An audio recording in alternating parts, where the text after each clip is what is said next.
Kaeden berbisik lembut. Kaeden melepas jas putih kebanggaannya dan langsung melemparnya sembarangan. Kemudian ia melepas kemeja hitam yang masih melekat pada tubuhnya hingga menampilkan bentuk dada dan perutnya yang sempurna. Jangan lupakan lengan atletis yang mampu membuat siapapun terkagum bila melihatnya. Di dalam ruangan kerjanya, Kaeden mengacak-ngacak isi lemari yang biasanya digunakan untuk meletakkan pakaian ganti. Kemudian ia mengambil sebuah hoodie navy untuk dikenakan. Sebelum ia meninggalkan ruangan, Kaeden menatap dirinya sekilas lewat pantulan cermin lalu merapikan rambutnya seadanya. Kaeden tersenyum manis, entah mengapa perasaannya sedikit berbeda hari ini. Rasanya bercampur aduk dan tidak dapat dijelaskan. Bukan tanpa alasan dia berpenampilan rapi seperti saat ini. Sesuai janji, malam ini setelah semua operasi selesai, Kaeden ada janji dengan Revalina untuk menonton di bioskop. Lo kenapa dari tadi senyum-senyum mulu sih Kaeden? Kaeden sewot sendiri, lalu mengubah ekspresi wajahnya menjadi jutek seperti biasa. Pandangannya langsung beralih pada layar ponsel yang tiba-tiba menyala dan menampilkan sebuah notifikasi pesan singkat. Revalina, aku tunggu di depan pintu keluar rumah sakit ya, see you. Senyuman Kaeden mereka lagi setelah membaca pesan tersebut dan secepatnya dia berlari kencang meninggalkan tempat. Wajah tampan Kaeden yang tersenyum sambil berlari sampai membuat semua orang pangling hingga ada salah satu pasien yang hampir terjungkal dari kursi roda akibatnya. Bagaimana tidak? Dokter yang terkenal dingin dan menakutkan itu kini tengah mengukir sebuah senyuman mahal dan langka. Tak sembarangan orang bisa melihat senyuman itu. Kaeden menghentikan lariannya ketika sudah sampai di pintu keluar, tempat yang diberitahukan Revalina tadi. Masih dengan senyuman di bibir, ia berjalan mendekati seorang cewek yang kini berdiri membelakanginya. Nah, Kaeden menyentuh pundak gadis itu. Siapa ya? Oh sorry, saya kira kamu teman saya. Kaeden mengangguk sekali sebagai permintaan maaf. Lalu matanya kembali menyapu ke sekitarnya, berusaha mencari di mana posisi Revalina sekarang. Namun, ia tak bisa menemukannya sama sekali. Kaeden berjalan lagi menyusuri sekitar rumah sakit dan matanya seketika tertuju pada sebuah dompet yang kini tergeletak begitu saja di atas lantai. Tunggu. Dompet itu tampak tidak asing. Setelah berpikir keras selama beberapa saat, Kaeden akhirnya menyadari bahwa dompet tersebut merupakan dompet Revalina yang pernah hilang beberapa waktu lalu. Dengan kening mengerut dalam, Kaeden berjongkok untuk meraih dompet tersebut dan membukanya. Punya Revalina, gumamnya, setelah melihat kartu identitas di dalamnya. Dia kemana sih? Ceroboh banget, cibir Kaeden. Kaeden menoleh ke sumber suara. Ia melihat ganda yang kini berlari kencang ke arahnya dengan nafas berburu dan keringat yang bercucuran membasahi wajah. Ekspresinya terlihat panik. Tak tahu apa penyebabnya. Oh kenapa? Cetus Kaeden. Revalina. Ganda memegangi dadanya yang terasa sesak setelah berlari kencang. Mendengar nama itu, Kaeden langsung menajamkan pandangannya pada Ganda dan bahkan mencekram erat kerah baju pria itu. Di mana dia? Lo apain Revalina, hah? Dengan sekuat tenaga, Ganda mendorong keras tubuh Kaeden untuk menjauh dari dirinya. Lo kenapa sih, Kaeden? Bilang ke gue sekarang di mana Revalina? Gertak Kaeden penuh amarah. Dia diculik Danu. Lepasin aku, dasar orang gila. Revalina berteriak senyaring mungkin ketika Danu terus menyeretnya secara paksa. Jangan membantah Revalina, bentak Danu. Aku gak mau ikut kamu, lepas. Revalina terus memberontak bersamaan dengan air mata yang terus mengalir keluar akibat ketakutan. Dia tak tahu di mana posisinya sekarang. Tempat super berantakan dan kumuh ini tak tampak familiar di mata Revalina. Bahkan Revalina tak menyangka ada tempat semengerikan ini di Jakarta. Danu, lepas! Revalina berteriak lagi. Kamu mau ngapain sih? Bukannya melepaskan cengkeraman kuatnya pada pergelangan tangan Revalina, Danu malah mendaratkan tamparan telak di pipi gadis itu. Diam! Tangisan Revalina kian menjadi ketika ia mendapat tamparan keras itu. Kamu bukan manusia, kamu iblis. Terserah kamu mau ngomong apa. Sayang, aku cuma mau kamu jadi milik aku sepenuhnya malam ini. Danu menyeringai. Dasar gila, gak waras. Iya, aku memang udah gila. Aku tergila-gila sama kamu, Revalina sayang.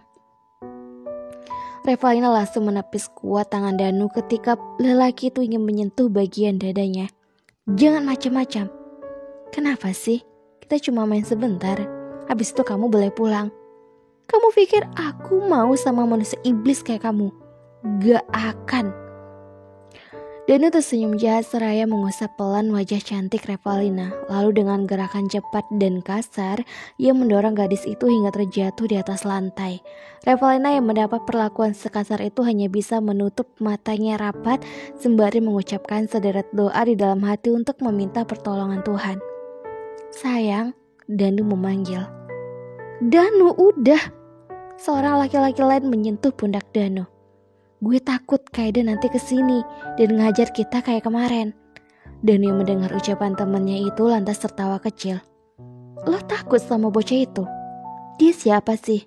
Dia cuma manusia bajingan gak tahu diri. Gak usah takut sama orang kayak gitu. Tapi Dan, bagus. Jadi lo bawa dia ke sini. Suara itu mengejutkan semua orang yang ada di dalam markas abstrak saat ini. Kaiden, Revalina langsung menghela nafas lega ketika melihat Kaiden yang kini berjalan mendekat ke arahnya.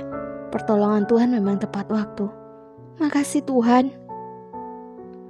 Jangan macam-macam sama dia, atau gue bunuh lo semua. Kaiden menggertak. Maaf Kaiden, ini kerjaan Danu, ujar Hanzi tunduk. Tak berani menatap Kaiden barang sedetik pun.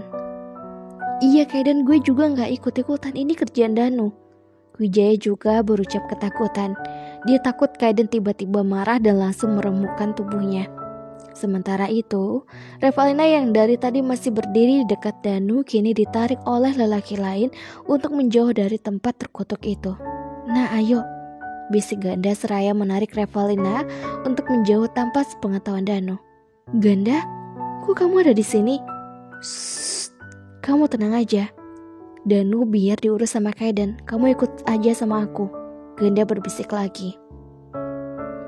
Keduanya pun terus melipir dengan langkah cepat keluar dari markas gang abstrak melalui pintu belakang. Sesampai di luar, mata Revalina seketika melotot kaget ketika melihat puluhan motor ninja yang kini terparkir rapi bersama masing-masing pemilik motor itu. Ini siapa? Tanya Revalina kebingungan. Mereka semua anggota geng Arios, geng yang dibuat Kaiden, saut Ganda. Hah? Revalina shock. Tak pernah terbayang di benaknya dia akan terlibat dalam pergengan semacam ini. Apalagi setelah tahu bahwa Kaiden lah yang menjadi pembentuk dari geng motor ini. Hai Revalina.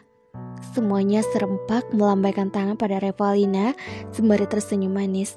Makin membuat Revalina kaget setengah mati. Sampai akhirnya bruk! Revalina tergeletak jatuh begitu saja di atas aspal alias pingsan. Seluruh anggota geng Arios pun beramai-ramai turun dari motor dan berlarian menghampiri Revalina. Dalam hitungan detik, Revalina sudah dikerumuni oleh banyaknya lelaki yang kaget sekaligus penasaran akibat insiden pingsannya Revalina. Kenapa?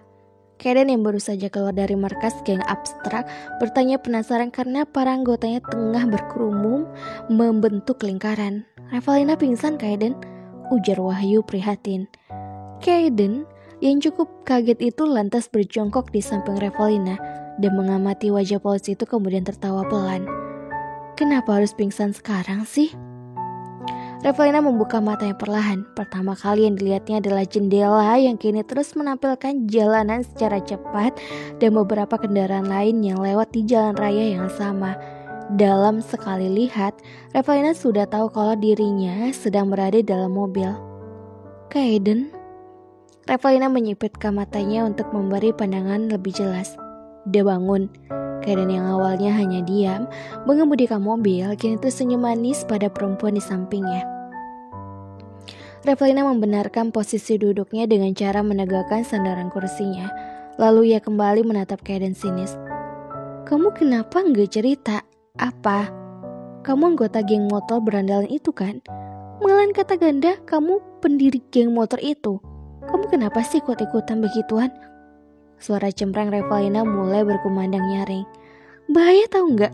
Kalau kamu tiba-tiba kecelakaan gimana? Kalau lo nyumpain gue kecelakaan setelah Kaidan. Iya nggak gitu. Tapi kan kita harus waspada. Kalau kamu ikut geng-geng kayak gitu, bukannya ngurangin masalah, tapi malah nambahin masalah hidup. Apalagi kalau orang tua kamu tahu, mereka pasti... Kalimat panjang lebar itu seketika terhenti ketika Kaidan menepikan mobilnya secara mendadak, membuat Revalina berubah kaget hingga hampir berteriak. Kamu kenapa tiba-tiba banget sih? Kaget tahu. Kaidan tak membalas, dia malah menyalakan lampu mobil sebagai penerangan dan hanya menatap Revalina tanpa sepatah kata pun. Revalina yang makin bingung itu pun ikut menatap Kaidan seraya menaikkan satu alisnya. Kamu kenapa? Kok diam aja? Kaidan mengukir senyuman simpel. Makasih udah khawatir sama gue. Iya. Revalina mengangguk. Sekarang kamu harus keluar dari geng itu. Kalau kamu gak keluar, aku bakalan bunuh diri. Kali ini kalimat Revalina kembali terhenti ketika bibirnya dibungkam begitu saja oleh bibir Kaidan. Cowok itu melingkarkan tangannya pada pinggang Revalina dan mulai melumat bibir manis itu dengan gerakan lembut dan perlahan. Berbeda dari kejadian sebelumnya, kali ini Revalina tak menunjukkan perlawanan sama sekali. Ia malah menutup matanya, menikmati setiap lumatan-lumatan yang diberikan lelaki yang begitu ia kagum ini. Halo Novelers, ketemu lagi nih di episode yang ke-34. Nah, ayo. Di episode yang kali ini, episodenya cukup ada adegan kayak penculikan gitu ya Novelas, nggak apa-apa ya. Ditunggu terus dong, nanti kejelasan semuanya. Akan Mimin jelaskan semuanya sedetail-detailnya. Tapi tunggu ya, dan Mimin pasti upload dan akan memberikan gambaran-gambaran selanjutnya. Jangan lupa, Novelers semua, ini mumpung masih pagi, jangan lupa untuk sarapan, minum yang hangat seperti teh hangat, susu hangat, kopi hangat, air hangat, supaya aktivitasnya berjalan dengan lancar. Jangan lupa juga untuk subscribe, like, dan komen, karena sesungguhnya dukungan kalian adalah semangat Mimin untuk upload setiap harinya dengan kisah Kaidan dan Revalina yang makin lama makin bucin nih. Dan sebenarnya Mimin tuh ya agak gimana gitu dengan Kaidan, masih sedikit-sedikit nyosor cium-cium Revalina. Tapi kalau nggak kayak gitu kita nggak tahu ya bagaimana kelanjutannya. Ditunggu terus, saksikan.